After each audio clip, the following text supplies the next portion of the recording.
Hey, thanks, Madam Chair. Appreciate the hearing today, and I want to thank our witnesses for joining us. I share the chair's objective of moving in a direction of even lower emissions and clean energy transition. Unfortunately, as I sit here and listen to the opening statement, I got to tell you, I feel that might be about where our views, our common views end, unfortunately. Madam Chair, I feel that we have got to be a bit more candid about reality. We have got to be a bit more candid about what is going on in the world today, what has gone on in the world in recent years in regard to strategies that have worked and strategies that haven't. Madam Chair, we're seeing right now record energy prices, escalation in prices in energy that's affecting every single American. It's costing people more to fuel their cars. It's costing people more to heat and cool their homes. And let's be really clear.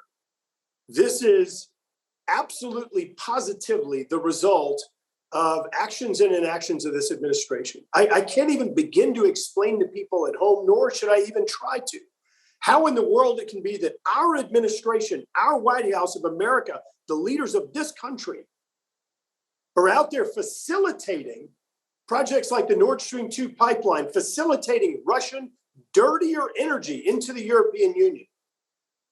And at the same time, shutting down the exact same types of projects in the United States, where this administration leading this American country, the leaders of our 330 plus million citizens are out there saying, you can't produce domestic energy, conventional fuels, yet going in the same breath to Russia, to Saudi Arabia, to Venezuela, to Nigeria, to Iran, and saying, we would like for you to increase the production of the very resources we're preventing from being produced in the United States. Madam Chair, I want to see our president treat Americans the same way that he is generously treating citizens of other countries. I don't get it, and it doesn't make sense. And American citizens are paying the price today.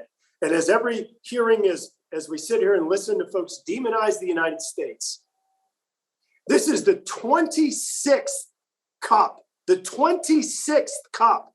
And you know what? Global emissions are still going up. If people in our office failed 26 times, they would have had a pink slip long ago. It is not okay for us to be out there in this global stage talking about all of these commitments that disproportionately penalize the United States economy, that are extraordinary deviations from the very strategies that have resulted in the United States being the global leader in reducing emissions. And sitting there as we have in testimony today, propping up countries like China. And it's fascinating to me seeing letters written by environmental communities saying things like, we're deeply troubled by the growing Cold War mentality driving the United States approach to China, an antagonistic posture that risks undermining much needed climate cooperation. Let me ask you how we're supposed to act whenever you have a country that lies about what's going on with a global pandemic, that in the same breath they're telling the World Health Organization nothing's going on, that they're buying billions of pieces of masks and gloves that were manufactured in China and previously sold to other countries and buying them back into China so their citizens have protection and so they can then price gouge the rest of the world on the same PPE. How are we supposed to treat a country that has gone out there and stolen through cyber attacks, intellectual property, innovation of Americans? How are we supposed to treat a country that has gone out there and illegal trade practices, dumping products on the U.S. economy, killing jobs, affecting millions and millions of jobs in the United States? Are we supposed to be nice to these folks?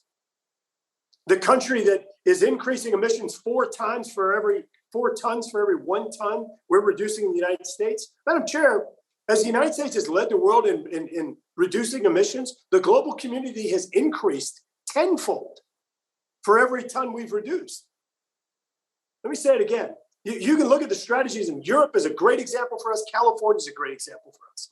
We can either follow strategies that work, or we can continue to do what y'all are trying to do right now, manipulating technologies, taking options away from innovators, and at the end of the day, resulting in higher emissions, resulting in higher prices. It's a flawed approach, and we have the evidence to prove it. It's irresponsible for us to continue in this direction.